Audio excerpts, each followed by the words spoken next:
이 시간 저희들이 누가복음 15장 1절부터 32절까지 말씀을 읽었습니다. 우리가 오늘 읽은 말씀은 우리가 너무나 잘 알고 있는 말씀 중에 하나죠. 잃어버린 것에 대한 찾음에 대한 내용이 나오고 있죠. 특히 우리가 탕자의 비유로 많이 알고 있는 내용 중에 하나입니다. 여러분, 오늘 말씀을 묵상하면서 누구든지 말씀으로 돌아오면 새로워진다라는 제목을 가지고 4가지 대지를 가지고 그렇게 은혜를 나누기를 원합니다. 여러분, 오늘 말씀의 배경을 보면은요, 1절, 2절이 이렇게 나와 있습니다. 모든 세리와 죄인들이 말씀을 들으러 가까이 나오니 바리새인과 서기관들이 수군거려 이르되 이 사람이 죄인을 영접하고 음식을 같이 먹는다 하더라. 예수께서 그들에게 이 비유로 이르시되 하면서 예수님께서 3가지 비유를 가지고 이러한 배경하에 말씀을 하고 있는 내용입니다. 이 말씀을 가지고 이 시간에 저와 여러분이 표면적인 그러한 하나님께로 돌아감이 아니라 우리의 마음의 중심이 하나님께로 돌아가고 우리 이면적인 우리의 모습이 온전함으로 하나님께로 돌아가기를 원합니다. 그래서 우리 주님 안에 있을 때, 하나님 안에 있을 때, 말씀 안에 있을 때 우리에게 부어주는 그러한 성경이 약속한 아름다운 것들을 다 누리는 저와 여러분이 되기를 원합니다. 여러분, 오늘 말씀이 그거예요. 세리들과 죄인들이 말씀을 들으러 예수님께 가까이 가는 겁니다.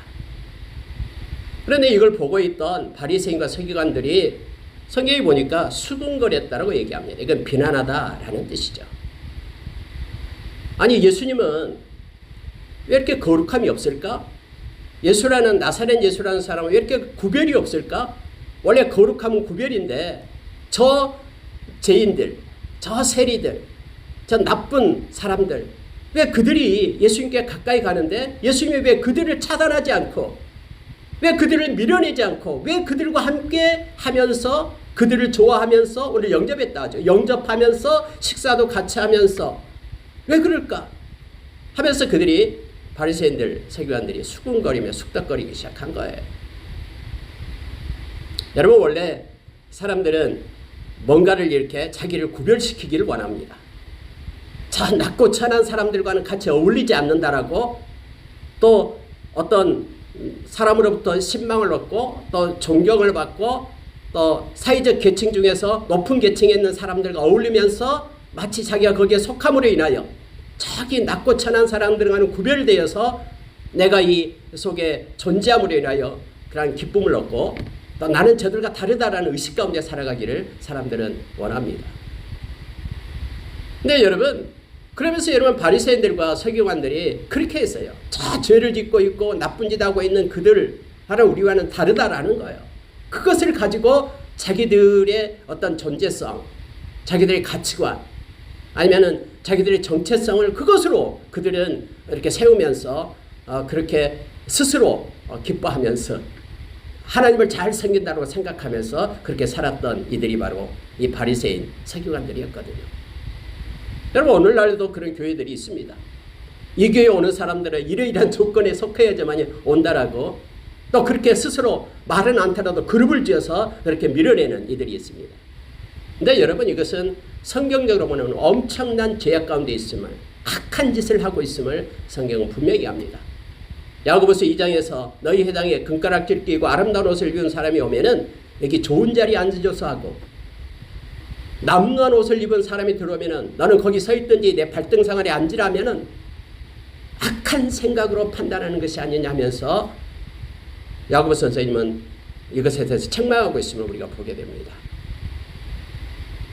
여러분, 이 바리새인들, 서기관들은요, 이렇게 다른 사람과 비교해서 그들과 어울리지 않음으로 인하여 자기들의 어떤 울타리를 치고 자기들이 거룩한, 자기들만 구원받는 이렇게 이들로 생각했죠.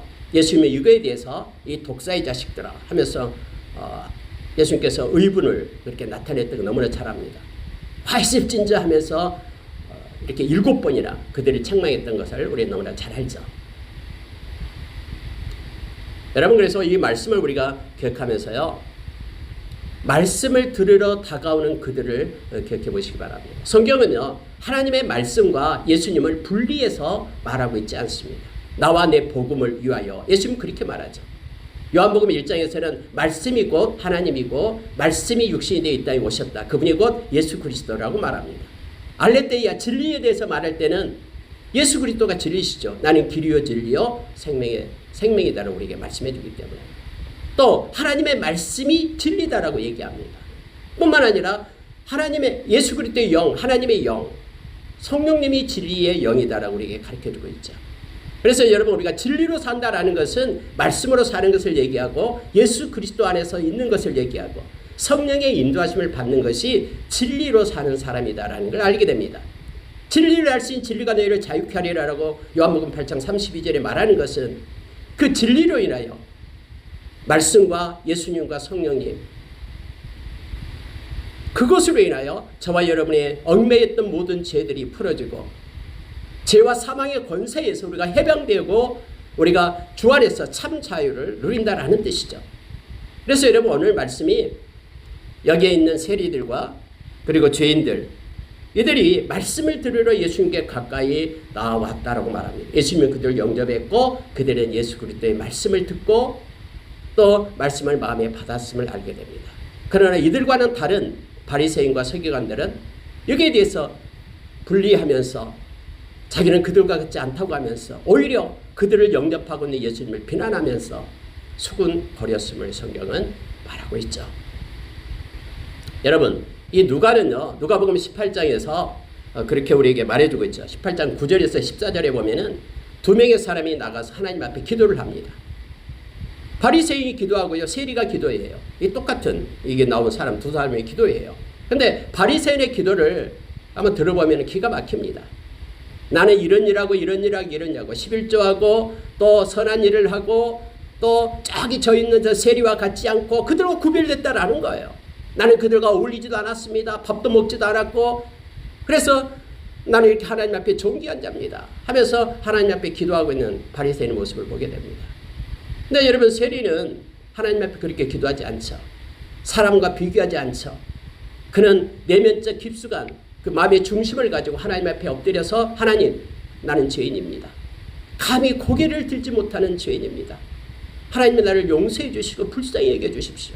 근데 여러분 예수님께서 뭐라고 얘기합니까? 그들이 기도가 끝나고 내려갈 때에 저 세리가 의롭다함을 받고 내려갔다라고 말하고 있는 것입니다. 오늘 여러분 이 말씀을 우리가 기억하면서 예수님께서 이걸 보면서 비유를 세 가지를 한 거예요. 그러면서 말씀을 듣기 위하여 돌아오는 자, 우리 주님께로 돌아오는 자, 그들은 어떠한 것들이 회복되는가를 말씀은 우리에게 가르쳐 준 것입니다. 그래서 이전과는 다른 그런 각도로 이 말씀을 우리가 좀 보기를 원합니다. 이 말씀을 놓고 묵상하면서 하나님이 주신 것을 이 시간에 같이 나누기를 원합니다. 여러분, 우리가 먼저 우리 주님께로 돌아올 때 말씀으로 돌아오게 될 때 어떤 변화가 우리 가운데 일어나냐면 우리가 평안한 존재로의 변화가 일어나게 됩니다. 평안한 존재가 되는 거예요. 주님 안에 있기 때문에요. 이 놀라운 변화가 이 바뀜 새로워짐이 말씀으로 돌아오는 자에게 임하게 됩니다. 예수님께서 첫 번째 비유를 듭니다. 100마리의 양이 있었어요. 한 마리를 잃어버렸어요. 99마리를 그 들에다 두고 한 마리 찾기 위하여 찾을 때까지 돌아다녔다라고 성경이 말합니다. 찾으니까는 너무 기뻐서 이 목자가 양을 어깨에 메고 즐거워 집으로 돌아왔어요. 그 찾은 기쁨에 대해서 감당할 수 없어서 번들을 청합니다. 내가 잃어버렸던 내 양을 찾았다. 오라라는 거예요. 이웃들을 청합니다. 그리고 잔치를 베풉니다. 내가 너무너무 기뻐서 감출 수 없다라고 말합니다. 그러면서 예수님께서 말하고 덧붙이냐면요.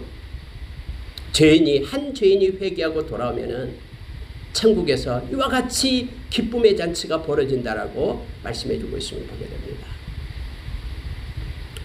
여러분 특히 오늘 읽은 말씀 가운데 세 번 다 이 기쁨에 대해서 하나님의 기쁨에 대해서 우리에게 정확하게 가르쳐주고 있는 내용이 있어요. 세 번 다 하나님이 너무너무 기뻐서 어쩔 줄 모르는 그 기쁨이 저와 여러분의 기쁨이 되고 하나님의 기뻐하시고 하나님이 원하시는 자리에 저와 여러분이 살기를 원합니다. 하나님께서 싫어하고 하나님께서 가증스럽게 여기는 것을 우리도 싫어하고 하나님이 기뻐하고 원하는 것은 우리도 기뻐하고 원하는 자가 되기를 원합니다. 여러분, 이 양에 대해서 한번 생각해 보십시오. 잃어버린 양. 그는 길을 잃었습니다. 양은 누군가가 와서 늑대나 이리들이 와서 그걸 잡아먹을 수도 있습니다. 두려움 가운데 있습니다. 목자의 품에 안기기 전까지는 그가 밤에 이슬을 맞으면서 어디로 가야 될지 향방을 알지 못하면서 그런 두려움과 어둠에 그냥 떨고 있는 존재일 수밖에 없습니다. 그러나 그가 이제 목자에 의해서 찾은 바 되고 목자의 우리 가운데로 그가 옮긴 바 되었을 때 그에게 가장 먼저 찾아온 것이 뭐냐면 바로 평안함입니다. 주 안에 있는 자에게 있어서 가장 큰 은혜가 있다면 그런 평강의 은혜, 평안의 은혜입니다. 예수님께서는 너희가 내게 올 때 나의 평안을 너희에게 준다라고 말하면서 이 평안은 세상이 주는 평안이 아니다라고 우리에게 가르쳐주고 있죠. 요한복음 14장 27절에서 우리에게 말합니다. 우리가 세상에서 어떤 경우, 어떤 염려, 근심, 걱정, 모든 일이 있는데 그것을 가지고 우리 주님 앞에 나와서 아무것도 염려하지 말고 기도와 간구로 구하면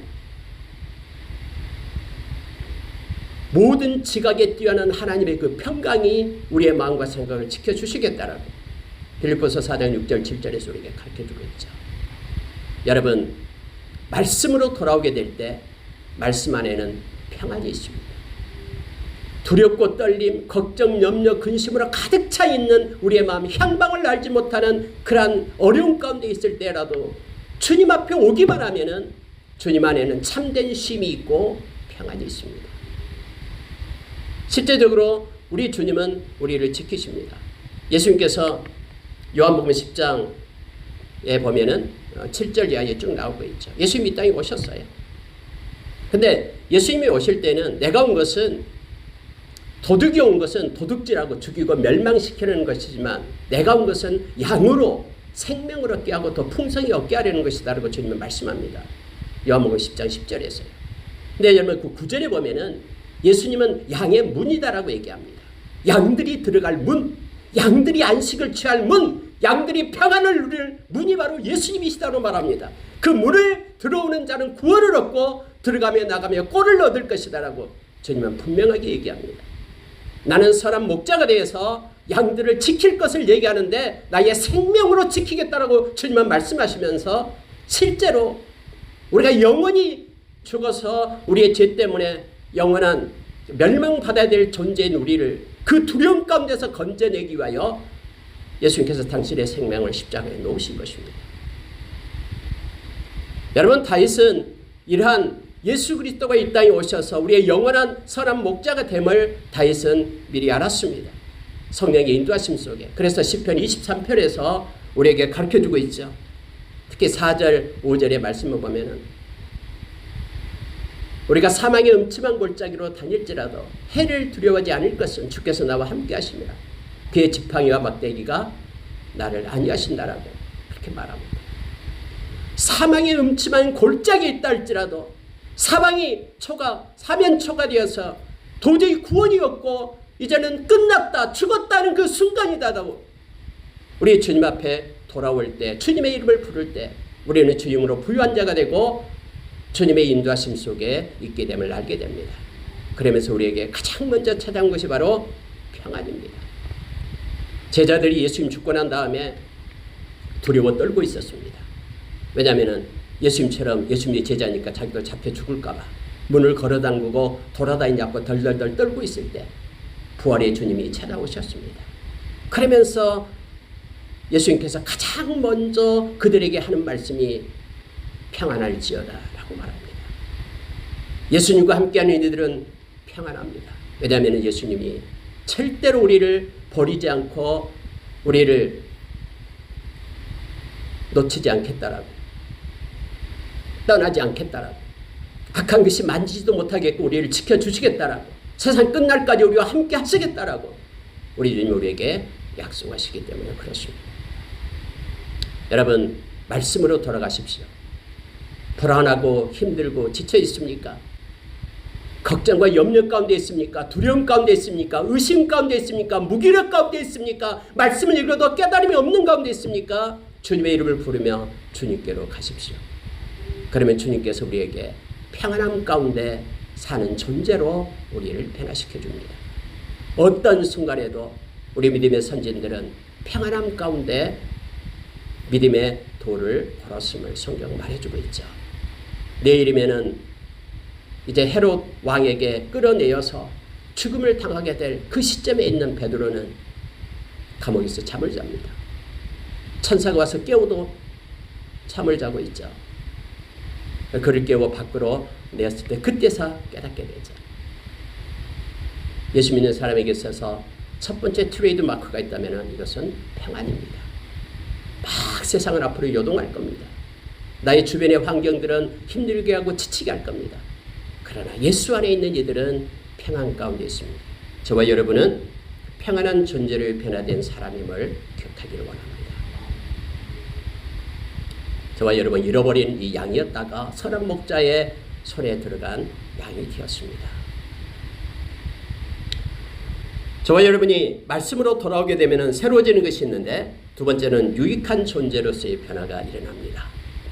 여러분 예수께서 두 번째 비유를 말씀하고 있는 것이 뭐냐면 10드라크마가 있었다라는 거예요. 드라크마는 그 장정이 하루에 일하는 품삯입니다.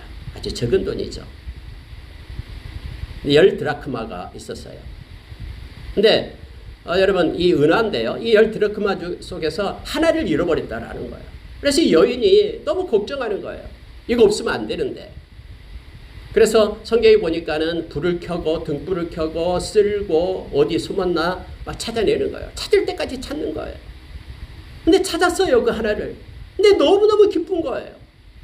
그래서 여러분 이 가만히 있을 수 없어요. 그래서 벗을 청하고 이웃들을 불러서 잔치를 합니다. 그 드라크마 하나가 모기에 그렇게 잔치까지 하고 뭐 돈이 훨씬 더 많이 들어갔겠죠. 그래도 여러분 기쁨에 겨워서 잔치를 하기 시작해요. 그리고 예수님께서 또 하는 얘기가 죄인이 회개하고 하나님께로 돌아오는 것, 말씀으로 돌아오는 것. 여러분 말씀이 없으면요 하나님의 경외함이 사라집니다. 그래서 우리가 말씀을 보지 않기 시작하면 하나님에 대해서 우리 마음 가운데 지워져요. 하나님을 무시하게 되고 멸시하게 돼요. 그러나 말씀 안으로 돌아오면 우리는 하나님의 경외함으로 가득 채워집니다. 하나님의 경외함을 우리가 배우라라고 성경에 말하잖아요. 가르치라라고 말하고요. 하나님에 대한 경외함, 이것이 곧 말씀 안에 있는 자의 몫이죠. 그래서 여러분 이 여인이요 이걸 찾았어요. 너무너무 기뻤어요. 마치 천국에서는 죄인 하나가 회개하고 돌아오니까는 잔치를 베푼다라고 지금 또 연결해서 말하고 있잖아요. 여러분 이 10드라크마는 일반 돈이 아니에요. 어떤 학자들은 뭐 결혼 지참금 또는 어떤 표시로 주었던 거예요. 어쨌든 여러분 여기에서 지금 말하고 있는 것은 뭐냐면 너무너무나 소중한 10드라크마예요. 근데 그 중에 하나가 잃어버린 거예요. 이 하나가 없으면 10개는 그런 의미를 갖지 못해요. 귀중하고 그런 아름다운 존재의 가치를 못해요. 만약에 이 하나가 뭐냐면은 바로 누구 사랑하는 사람이 준 무슨 반지가 될 수도 있어요. 뭔가를 상징하고 의미 있는 기록물이 될 수도 있어요. 그걸 어떻게 돈에 비유합니까? 그래서 이걸 잃어버렸는데 찾을 때까지 찾는 거예요. 단순한 그런 한 드라크마가 아니기 때문에 그렇습니다. 이 하나가 없다 그러면 9개는 의미가 없어진 거예요. 의미가 상실돼요. 그러나 하나가 들어와서 10개가 맞춰졌을 때 그것이 비로소 제자리 가장 가치 있는 의미를 갖게 된다라는 의미예요. 하나가 따로 있을 때에는 무익한 존재가 됩니다. 그러나 그게 자리를 찾게 될 때, 돌아오게 될 때, 10개로 채워졌을 때 거기에는 유익한 존재로 의미를 갖게 됨을 성경은 우리에게 가르쳐줍니다.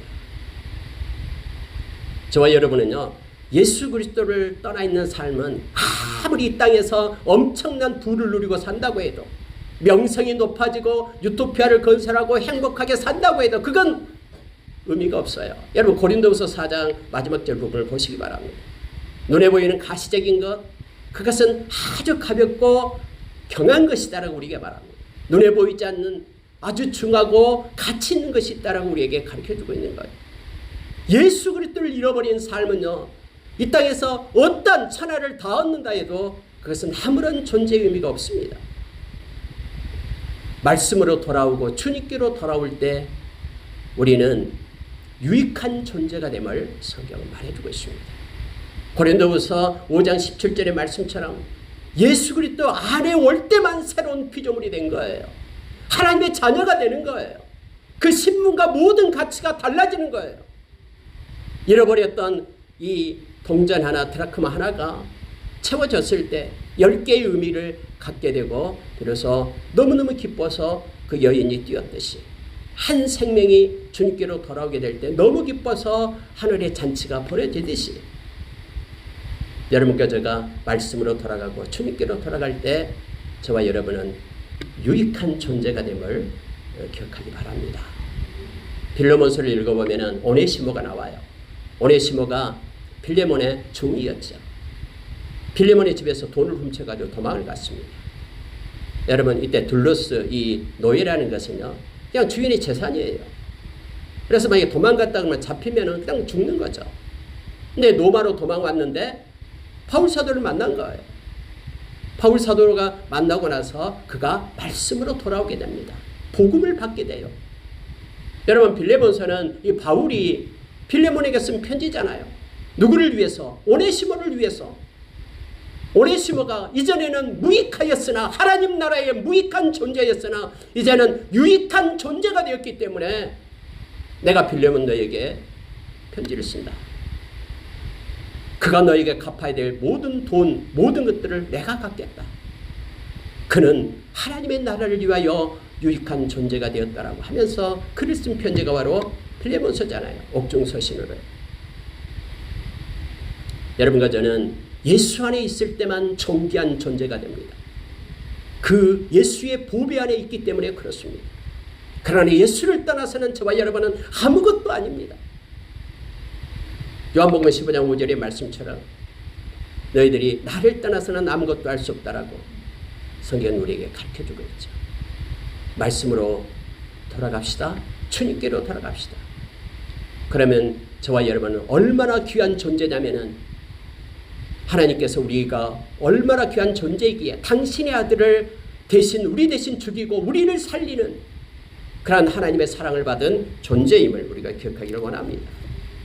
저와 여러분이 말씀으로 돌아가고 우리 주님께로 돌아가게 될 때 요한일서 1장 3절의 말씀을 우리가 기억해야 됩니다.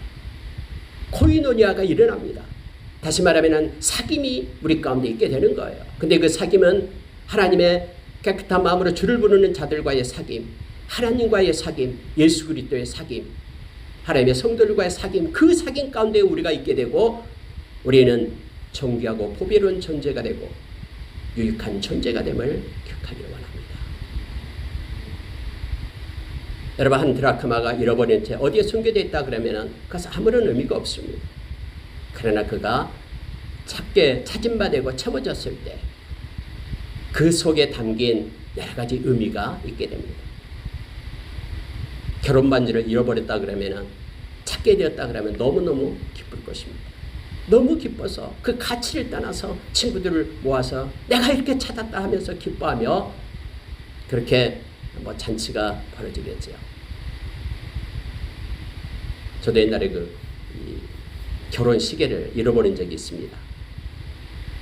친구들 가서 내과에 갔는데 잃어버렸어요. 그래가지고 물속에 고기 잡다가 잃어버렸는데요. 그래갖고 다 찾았어요. 그래서 이렇게 뒤져가지고 한 명이 찾아서 저를 줬습니다. 그렇게 찾고 나니까 너무너무 기뻤습니다. 또 잃어버렸습니다. 그것을. 15년 전에가 캐나다 퀘벡에 갔을 때 거기다가 나도 모르게 놔두고 그 호텔에 놔두고 그냥 와버렸어요. 비행기 타고 나니까 생각이 나는 거예요. 그래서 연락을 했죠. 그 찾으면 좀 보내주라고. 알았다고 하더라고요. 아직까지 연락이 없습니다. 여러분, 이렇게 존귀함을 갖고 그 자리에 있을 때, 옮겨졌을 때 이처럼 유익한 존재가 됩니다. 저와 여러분이요, 말씀 안에 들어오고 예수 안에 있을 때만 가장 유익한 존재가 되면, 새 피조물이 됨을 우리가 기억하기를 원합니다. 여러분, 이어진 이제 말씀의 비유가 뭐냐면요, 바로 탕자의 비유, 우리가 잘 알고 있는 말씀이죠. 둘째가 미리 유산은 죽을 때 받잖아요. 부모님이 돌아가실 때 받잖아요. 근데 미리 달라 이거예요. 그래서 받았어요.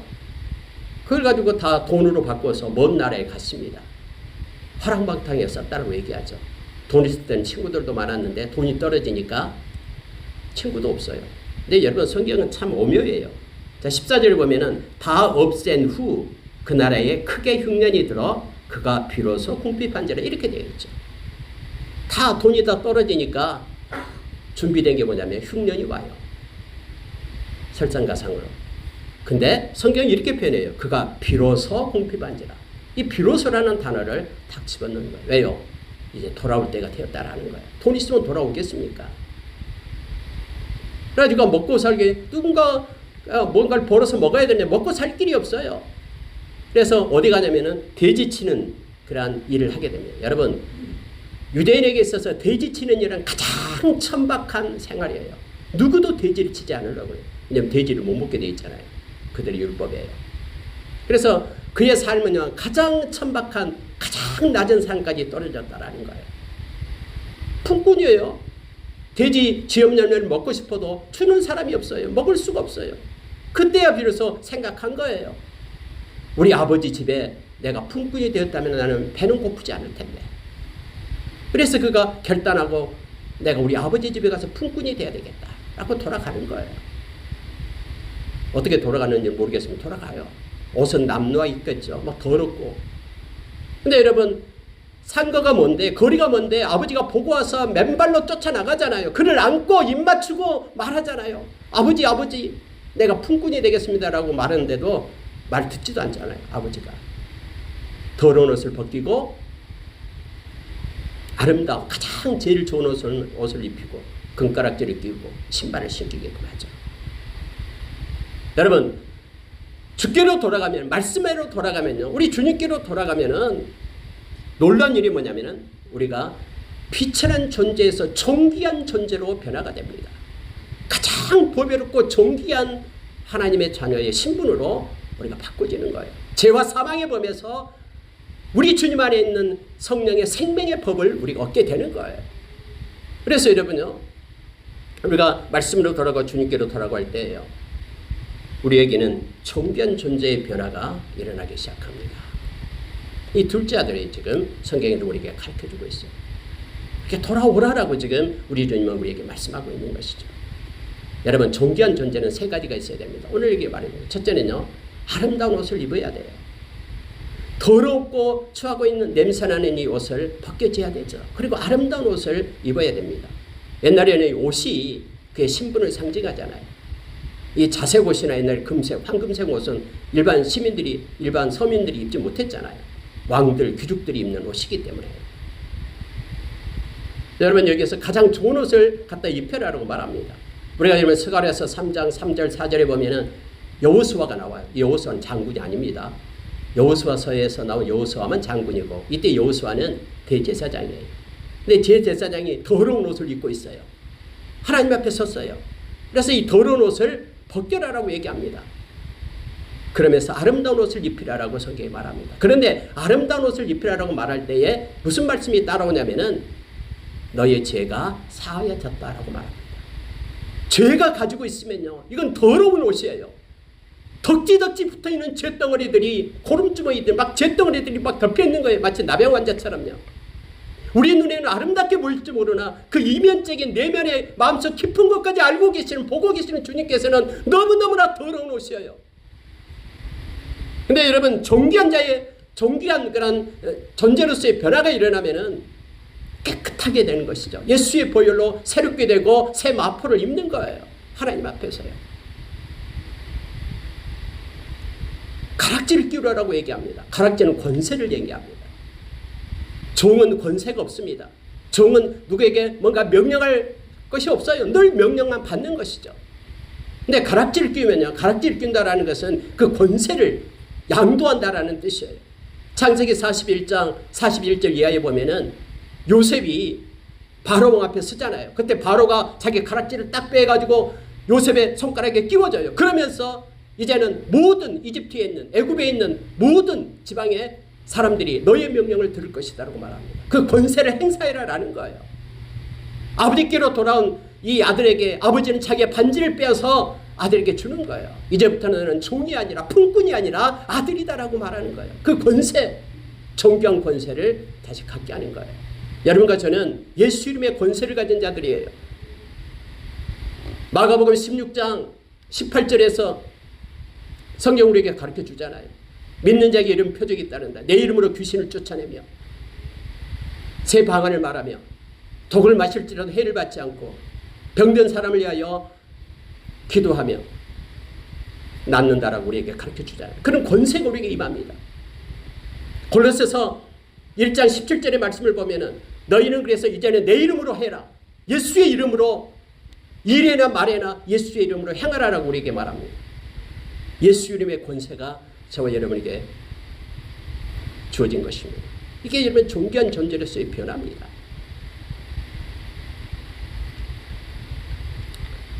저와 여러분이 예수께로 돌아오고 말씀으로 돌아가면은 요한복음 1장 12절 말씀 누구든지입니다. 어떤 사람인지 어떤 죄악 가운데 있던 어떤 형태에 있던 사람인지 다 주께로 돌아가기만 하면은 영접하는 자고 그 이름을 믿는 자들에게는 하나님의 자녀되는 권세를 주신다는 우리에게 말합니다. 이게 가락지예요. 그리고 여러분 신발을 신겨주잖아요. 여러분 종들은요 신발이 없어요. 그때 당시도 마찬가지예요. 이 노예들은 종들은 신발을 신지 않았습니다. 자유인만이 신발을 신었습니다. 신발을 신겨준다라는 것은요 저와 여러분이 존귀한 존재가 되었음을 성경은 우리에게 가르쳐줍니다. 아버지는 그 아들을 받아주면서 신발을 신기면서 나는 품꾼이 아니라 내 아들이다. 존귀하고 보배로운 자다. 잘 왔다. 지난날에 무엇을 했는지 어떤 재산을 탕진하고 어떤 것까지 이게 첫째 말에 의하면은 창녀들과 함께 먹었다 있잖아요. 어떤 죄악을 지었는지 아버지는 말하지 않습니다. 돌아온 그를 안아주면서 신발을 신겨줍니다. 말씀으로 돌아가고 저와 여러분이 회개하고 우리 주님께로 나아갈 때에 저와 여러분 하나님 나라의 존귀하고 보배로운 존재가 되면 성경에게 가르쳐줍니다. 마지막으로 여러분 이 첫째가 나옵니다. 첫째가 밭에 갔다 오니까 뭐 자기 집에서 막 잔치가 벌어지고 야단 났어요. 그러니까 종을 불러서 물어보다 아니 무슨 일이 있냐, 나도 모르는 일이 무슨 일이 있냐. 여러분 그때 당시에는요 이 장자가 되면은 장자에게 권한이 주어집니다. 물론 재산도 이렇게 다른 아들보다 2배를 더 받게 되죠. 그리고 뿐만 아니라 모든 그런 집안의 대소사를 아버지는 장자와 의논해서 결정해야 됩니다. 근데 아니 이게 집에 이제 밭에 갔다 집에 오니까는 집에서 막 잔치가 벌어졌는데 자기도 모르는 잔치가 벌어졌거든요. 종을 부려서 물으니까 당신의 동생이 돌아왔습니다. 아버지가 너무 좋아가지고 지금 살찐 손을 잡고 지금 잔치를 베풀고 있습니다. 빨리 들어가서 동참하십시오. 근데 이 첫째가 기분이 나쁜 거예요. 그러면서 안 들어가요. 자기 친구들을 불러서 염소새끼 한 마리도 안 삶아줬는데 아니 창녀와 함께 제사를 다 탕진하고 돌아온 둘째가 돌아오니까 이게 뭐냐라는 거예요. 안 들어가요. 근데 성경에 보니까 아버지가 나와요. 그래서 그 아들의 손을 잡고 말합니다. 그 말씀이 바로 오늘 31절에 이렇게 말합니다. 아버지가 이르되 얘 너는 항상 나와 함께 있으니 내 것이다 내 것이로되 이 내 동생은 죽었다가 살아났으며 내가 잃었다가 얻었기로 우리가 즐거워하고 기뻐하는 것이 마땅하다 하니라. 깨닫고 들어갔는지는 모르겠습니다. 성경에 기록이 안 돼 있기 때문에. 그러나 여러분 이 첫째 역시도 탕자입니다. 아버지와 같이 살았어도 아버지와 함께 밥상을 마주하면서 식사를 했어도 그는 아버지의 마음을 모르는 자였어요. 그는 표면적으로는 아버지와 함께 있을지 모르나 내면적인 아버지의 그런 기쁨과 아버지의 마음 뜻은 전혀 모르는 자였죠. 그도 돌아가야 돼요. 그 아버지의 마음을 갖기로 돌아가야 돼요. 아버지께로 돌아가야 돼요. 그래서 아버지의 뜻과 아버지의 마음을 갖고 깨달아야 됩니다. 여러분 우리가 행복한 존재로의 변화가 되려면은 아버지의 마음을 가질 때입니다. 성경은 우리에게 말해주고 있습니다. 만약에 첫째가 이 아버지의 말을 듣고 그의 잔치에 참여했다면 너무너무나 행복한 자로 그가 있게 될 겁니다. 여러분, 첫째는요, 왜 행복한 존재였냐면 아버지와 함께 있기 때문에 행복한 거예요. 저와 여러분, 지금 예수 그리스도 우리와 함께 하십니다. 눈에 보이지 않지만 성령님께서 우리와 함께 하십니다. 우리가 이 세상 끝날 때까지 성령님은 우리를 구원의 날까지 성령 안에 우리가 인침받고요. 저와 여러분이 예수 그리스도를 믿는 하나님의 자녀라는 그 증인이 바로 성령님이셔요. 그래서 성령님이 우리의 보증을 하십니다. 예수님과 함께 하나님의 나라를 상속받을 자로 우리를 세우신다라고 로마서 8장 15절에서 우리에게 가르쳐 주잖아요. 이 큰아들은 이걸 깨달았어요. 하나님과 아버지와 함께하고 있다라는 거. 우리가 여러분 축도를 합니다. 고린도후서 13장 13절로 저도 축도를 합니다. 세 가지죠. 예수 그리스도의 은혜, 하나님의 사랑, 성령의 교통하심. 이것이 이 땅에서 가장 큰 복입니다. 예수님의 은혜 아래 있다는 것, 하나님의 사랑 가운데 있다는 것, 그리고 성령님의 교통하심 속에 있다는 것. 이것이 저와 여러분이 감사해야 하고 행복을 누려야 될 첫 번째 조건입니다. 아마 첫째는 아버지의 말을 이렇게 말합니다. 너는 항상 나와 함께 있으니 내 것이다, 네 것이다. 이걸 깨달았다면 그는 기뻐하며 감사했을 것입니다.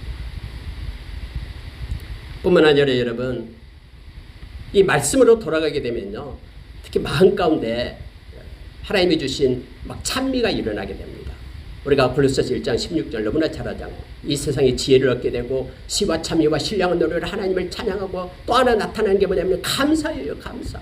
막 감사가 마음 가운데 일어나게 됩니다. 어떤 환경과 조건 가운데서도 주님이 나와 함께 하신다는 것에 대해서 감사가 있습니다. 행복한 사람은 감사하는 사람이죠. 만약에 감사가 우리의 삶 가운데 없다 그러면 그래 행복한 사람이 아닙니다. 하나님의 은혜가 우리 가운데 있지 않다 그러면 우리는 행복한 자가 아닙니다. 그리고 행복한 사람은 마음에 기쁨이 일어납니다. 저와 여러분에게 하나님의 나라가 임하고 성령 안에서 의와 평강과 희락이 하나님의 나라라고 했습니다. 기쁨 가운데 지금 아버지가 기뻐하고 너무너무 좋아서 춤추고 있는 그 가운데 함께하는 자는 동참해야 됩니다. 여러분, 말씀을 읽는 중에 우리가 예수님께서 비유로 말씀하신 것 중에 마태복음 25장에 그 2달란트, 5달란트, 2달란트 착하고 충성된 종아, 네가 적은 일에 충성했으니 많은 것을 맡길 것이다. 그리고 주인의 즐거움에 참여하게 될 것이다. 아버지와 같은 마음이었다면 이 첫째도 둘째가 돌아온 것에 대해서 너무 기뻐서 지금 아버지가 춤추고 있는 그 춤추는 자리에 이 첫째도 참여해야 되잖아요. 첫째가 돌아오게 될 것이 바로 이 자리임을 알게 합니다.